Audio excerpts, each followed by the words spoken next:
स्वागत है दोस्तों आपका शार्प IQ एजुकेशन में। MLE 2 चैप्टर को हम लोग पढ़ रहे थे। आज हमें इसमें चैप्टर 4 शुरू करना है, मुद्दे और चुनौतियाँ, इशू एंड चैलेंजेस। आइए शुरू करते हैं। अगर आपने चैनल सब्सक्राइब ना किया हो तो सब्सक्राइब कर लें, साथ ही साथ हमारा Telegram channel sharp IQ education उसको भी ज्वाइन कर लें। आप हमारे साथ इंस्टाग्राम और ट्विटर पर भी जुड़ सकते हैं। आइए समझते हैं इसमें मुद्दे और चुनौतियाँ, इशू और चैलेंजेस, यानी कि अब सस्टेनेबल डेवलपमेंट करने में क्या इशू और क्या चैलेंजेस फेस करने पड़ते हैं और किन बातों का ध्यान रखना है। आइए समझते हैं। पहला क्वेश्चन आपसे पूछा गया कि सतत विकास के प्रमुख चुनौतियां क्या हैं, यानी कि सस्टेनेबल डेवलपमेंट में क्या मेजर चैलेंजेस फेस करना पड़ता है। आइए समझते हैं। कि सतत विकास एक अवधारणा के रूप में सबसे पहले 1987 में ब्रुटलैंड रिपोर्ट के प्रकाशन के साथ हुई। सतत विकास से अभिप्राय एक ऐसे व्यवस्था से है जिसमें विकास हमारी आज की ज़रूरतों को पूरा करे, साथ ही जो आगे आने वाली पीढ़ियों की ज़रूरतों को भी अनदेखा ना करे। तो प्रीवियस चैप्टर मैंने आपसे डिस्कस कर चुका है ब्रुटलैंड रिपोर्ट के बारे में। सतत विकास आप जानते ही हैं कि एक ऐसा व्यवस्था है जिसमें आज हम ज़रूरतों की कुछ इस प्रकार से पूरा करें कि आने वाली पीढ़ियों की ज़रूरतों का भी अनदेखा ना हो, उनको भी संसाधनों की कमी ना पड़े। तो आइए समझते हैं इसमें कि सतत विकास के प्रमुख क्या चुनौतियां हैं।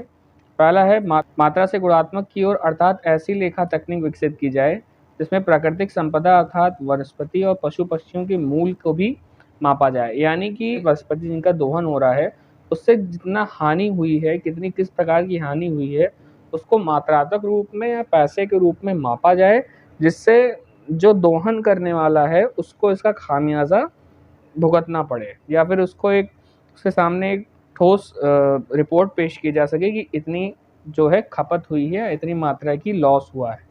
इस वजह से मात्रात्मक या गुणात्मक को ये कहा जाता है कि जो भी वनस्पति और पशु पक्षी के मूल हैं इसकी मात्रा भी मापी जानी चाहिए। अगला है सतत आर्थिक विकास में मानव आत्म विकास के केंद्र में है।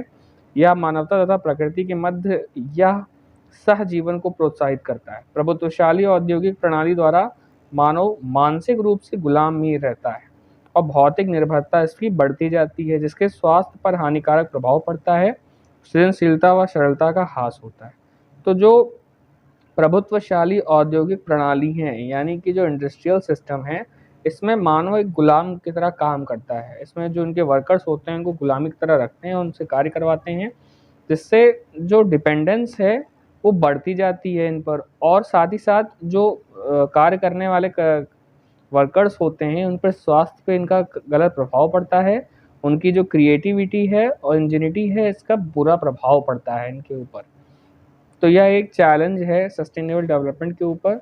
आइए आगे बढ़ते हैं। तंत्रीय समाज एवं पुरुष सर्वोच्चता से समता के संपूर्ण नमूने तक, यानी कि जो पुरुष है जो सर्वोच्चता से इक्वालिटी तक के बीच नमूने तक। आइए इसको समझते हैं कि परंपरागत समाज व्यवस्था पुरुष प्रभुत्व, प्रकृति की पराधीनता, नस्लवाद पर विश्व एवं समाज के अन्य कमजोर वर्गों के शोषण पर आधारित है। आप जानते हैं किस प्रकार से लिंग भेद होता है समाज में, तो ये भी एक बहुत प्रमुख चुनौती है सस्टेनेबल डेवलपमेंट में। इसके विपरीत विज्ञान नारीवादी सिद्धांत जो उन मान्यताओं का विरोध करता है जो प्रकृति पर प्रभुत्व पर जोर देता है तथा इस उद्देश्य समाज के अंदर समाज की प्रकृति के मध्य संबंध के विकल्पों का विकास करना है। तो जहाँ पुरुष प्रधान समाज है जो नारियों को दबाता चला रहा है, वहीं पे जो विज्ञान है वह नारीवादी सिद्धांत को प्रभुत्व देता है और प्रकृति पर इस प्रकार से जोर देता है कि समाज का उत्थान हो सके और जो प्रकृति के मध्य संबंध है उनका विकास हो सके। तो इसी वजह से जो विज्ञान है वह नारीवाद के सिद्धांत को बल देता है ताकि सस्टेनेबल डेवलपमेंट में प्रोत्साहित मिल सके। और जो प्रतिसंधात्मक समाज है ये एक प्रकार का चैलेंज है सतत विकास के लिए। अगला है कोई विकल्प नहीं, उपागम से रचना की कार्यनीति तक। इसमें समझते हैं कि कोई विकल्प नहीं, यह नारा औपनिवेशिक औद्योगिक समाज का था जो कि एक विशिष्ट प्रौद्योगिकी के जनन के लिए प्रयोग करते थे। सततशील ने आर्थिक लक्ष्यों को दोबारा से प्राथमिकता दी, जिससे समाज के व्यवसायीकरण की जंजीर से मुक्ति दिलाई। यानी कि नो चॉइस जो है ये एक स्लोगन था इंडस्ट्रियल सोसाइटी का, और जो जनरेट करते थे स्पेसिफिक टेक्नोलॉजी, एक स्पेसिफिक टेक्नोलॉजी जनरेट करते थे जिससे इंडस्ट्री खड़ी होती थी। Sustainable was reprise economic goals so that society can liberate and change the commercialisation. तो जो सतत विकास है उनने दोबारा से जो आर्थिक लक्ष्य हैं इसको प्राथमिकता दी और जो समाज व्यवसायीकरण की जंजीर से मुक्त दिलाया। आइए आगे बढ़ते हैं। प्रदूषण कीमती देश सिद्धांत सतत आर्थिक अभिवृद्धि कार्य नीतियों के अनुसार श्रमिकों को एक अच्छी जीवन व्यवस्था देने की जिम्मेदारी उन उत्पादकों की होती है जो उन्हें नौकरी पर रखते हैं। यानी कि जो कर्मचारी लोग होते हैं उनको अच्छी जीवन व्यवस्था मिले, ये जिम्मेदारी उनके बॉस की होती है जिनको नौकरी पे रखते हैं। यदि कोई उत्पादक पर्यावरण तथा जीवन की अनुकूल दशाओं को हानि पहुंचाता है तो उन्हें उसके लिए भुगतान करना होगा। यह भुगतान या तो उत्पादन प्रक्रिया में नुकसान की कीमत तथा उत्पादक माल की कीमत के अंतरण कर के द्वारा या फिर उस जैसे विनियमित तंत्र की सहायता से संभव होगा। तो ये जो पेमेंट होगा, ये जो कॉस्ट ऑफ लॉस है प्रोडक्शन प्रोसेस के दौरान, उसको कॉस्ट ऑफ गुड्स प्रोडक्ट के काट लिया जाएगा। तो इस प्रकार से जो हानि है, जो क्षति है, इसकी भरपाई की जा सकती है। यानी जितने का प्रोडक्शन हुआ और जितनी की प्रकृति की हानि हुई उसको घटाकर उस प्रकार से भुगतान किया जाना है। तो ये एक तरह का चैलेंज है कि जो श्रमिक हैं, जो वर्ग हैं जिनकी जीवन व्यवस्था उतनी अच्छी नहीं होती है, जो परेशानी से काटते हैं, तो ये भी एक सस्टेनेबल डेवलपमेंट के लिए चैलेंज है। अगला है उपयुक्त प्रौद्योगिकी तथा समुदाय स्वामित्व वाले कारखाने या फर्म। उपयुक्त प्रौद्योगिकी अर्थात कम पूंजी व संसाधन अनुकूल प्रणाली जो केवल लाभ के लिए स्थापित नहीं की जाती हैं, इन्हें गैर लाभ संगठन कहा जाता है। ये अधिक पूंजी संसाधन प्रबल और औद्योगिक प्रणाली का विकल्प है। यानी कि जो लेस कैपिटल और रिसोर्स फ्रेंडली सिस्टम्स हैं, जो प्रॉफिट के लिए नहीं इस्टेब्लिश की गई हैं, जिनको हम नॉन प्रॉफिट ऑर्गेनाइजेशन कहते हैं, ये अल्टरनेटिव हो सकती हैं ज़्यादा कैपिटल की और इंटेंसिव इंडस्ट्रियल सिस्टम के लिए, जो ज़्यादा पूंजी के लिए काम नहीं करती हैं।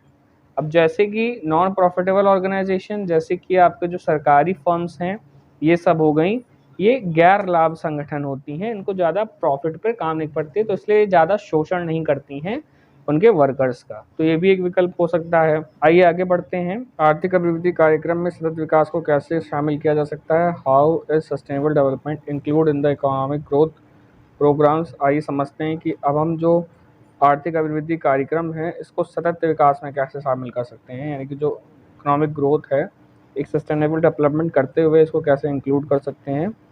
आर्थिक अभिवृद्धि आज सभी अर्थव्यवस्थाओं का लक्ष्य है। यानी जितने भी देश की अर्थव्यवस्था है उसमें जो इकोनॉमिक ग्रोथ है वो मेन आज का गोल है।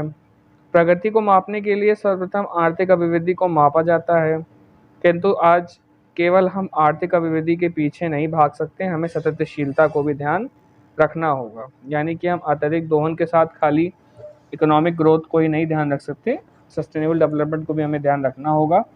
सतत विकास को जीवन कार्यशैली के तरीके से जोड़कर समझा जाए तो लोग को स्वास्थ्य और आर्थिक रूप से सुरक्षित जीवन जीने की योग्यता प्राप्त हो सकेगी, भावी पर्यावरण को बिना नुकसान पहुंचाए, लोगों एवं विश्व के भविष्य को खतरे में डाले बिना। तो अगर हम सततशीलता को शामिल करते हैं तो उसमें जो लोग हैं उनको एक अच्छी जीवन और अच्छे स्वस्थ और आर्थिक जीवन जीने की योग्यता प्राप्त होगी, और साथ ही साथ पर्यावरण को नुकसान नहीं पहुंचेगा और लोग और विश्व को के भविष्य को खतरे में भी डाले बिना हम इकोनॉमिक ग्रोथ को प्राप्त कर सकते हैं। अतः आर्थिक अभिवृद्धि कार्यक्रम में सतत विकास को शामिल करना अनिवार्य है। इसके लिए ऐसी स्वच्छ प्रौद्योगिकी का प्रयोग किया जाना चाहिए, यानी इतनी साफ टेक्नोलॉजी का यूज़ किया जाना चाहिए जो पर्यावरण को दूषित ना करे, उत्पादन के उच्चतर स्तर को भी प्राप्त करे, यानी कि हाई क्वालिटी प्रोडक्ट्स को भी यील्ड करे यानी बनाए, और दूसरा पॉल्यूशन है उसको भी ना निकाले, पर्यावरण को भी नुकसान ना पहुँचाए। सतत विकास के लिए हमें समाज की सोच में परिवर्तन करना होगा, नारी को समान का अधिकार देना होगा, प्रकृति के प्रति आदर करना होगा, प्रकृति के प्रति आदर की भावना, रोजगार के प्रति अवसर, श्रमिकों को अच्छी जीवन दशाएं देना भी सतत विकास की प्रक्रिया है। यानी कि नारी का उत्थान, प्रकृति के प्रति आदर करना, रोजगार के लिए पर्याप्त अवसर मुहैया कराना और श्रमिकों को अच्छी जीवन दशाएं भी देना, ये एक तरह का सतत विकास की प्रक्रिया है। सततशील उपायों का प्रयोग करके हम आर्थिक अभिवृद्धि के लक्ष्य को प्राप्त कर सकते हैं। तो ये सभी कुछ मेजर पॉइंट्स हैं जिनको हम अपने इकोनॉमिक ग्रोथ में इंक्लूड करते हैं तो हम आर्थिक अभिवृद्धि को प्राप्त कर सकते हैं। आइए आगे समझते हैं उपयुक्त प्रौद्योगिकी क्या है, यानी कि एप्रोप्रिएट टेक्नोलॉजी क्या है, इसको समझते हैं। उपयुक्त प्रौद्योगिकी से अभिप्राय ऐसे प्रौद्योगिकी है जो प्रकृति के साथ सामंजस्य से जीने का अवसर प्रदान करती है, अपॉर्चुनिटी प्रोवाइड करती है नेचर के साथ तालमेल बैठा के चलने की। अभी तक पश्चिम के औद्योगिक रूप से विकसित देश में प्रयोग किए जाने वाली प्रौद्योगिकी अधिक पूंजी वाली, सघन संसाधन पूंजी पर आधारित थी, यानी कि जो हाई प्रॉफिट देती थी, सबसे ज़्यादा अच्छी पूंजी वाली थी और अधिक संसाधनों का दोहन करने वाली प्रौद्योगिकी थी।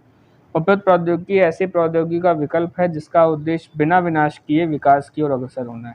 यानी कि उपयुक्त प्रौद्योगिकी क्या है कि बिना ज़्यादा विनाश किए या बिना विनाश किए विकास की प्रगति पा सकें या विकास की ओर अग्रसर हो सकें, यह मेन मोटो है उपयुक्त प्रौद्योगिकी का।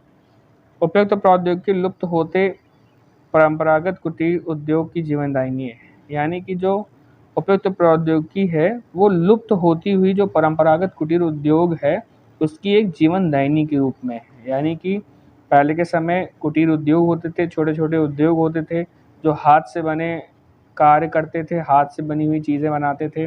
भले उनकी लागत महंगी होती थी लेकिन वह प्राकृतिक संसाधनों को नुकसान नहीं पहुंचाते थे, जैसे आजकल की फैक्ट्रीज कर रही हैं। आज की फैक्ट्रीज माल तो सस्ता देती हैं लेकिन वो प्रदूषण या पॉल्यूशन ज़्यादा फैलाती हैं। तो ये एक प्रकार से कुटीर उद्योग को एक जीवनदायिनी के तौर पे उभरा है। बहुराष्ट्रीय एवं संसाधन पूंजी सघन प्रौद्योगिकी ने हस्तकौशल मजदूरों या कुटीर उद्योग को पीछे ढकेल दिया था, किंतु उपयुक्त प्रौद्योगिकी ने फिर उन्हें जीवित कर दिया। इसका प्रमुख उदाहरण गांधी जी की चरखा और खादी उद्योग से है, जिसने राजनीतिक विकास के साथ साथ विदेशी शासन को गुलाम के संघर्ष के प्रेरणा दी। तो गांधी जी का जो चरखा था या जो खादी उद्योग था, यह इसका सबसे बड़ा एग्जाम्पल है कि किस तरह से वह अपने हाथ से सूत काटते थे और विभिन्न वस्त्रों को बनाते थे, सूती वस्त्रों को। तो ये एक बहुत प्रमुख एग्जाम्पल है उपयुक्त प्रौद्योगिकी का, और इन्होंने ही इस उद्योग ने ही प्रेरणा दी थी जो विदेशी शासन और जो गुलामी है उससे संघर्ष करने की। तो ये थी उपयुक्त प्रौद्योगिकी जिसका मेन मोटिवेशन है कि बिना प्रकृति को नुकसान पहुंचाए, बिना विनाश किए विकास की राह पर चलना, ये इसका प्रमुख उद्देश्य है। तो आज के लेक्चर में इतना ही रखते हैं। अगर आपको कोई चीज़ ना समझ में आया हो तो कमेंट सेक्शन में ज़रूर पूछें, दोस्तों के साथ शेयर करें, वीडियो को लाइक करें। शुभ दिन, धन्यवाद।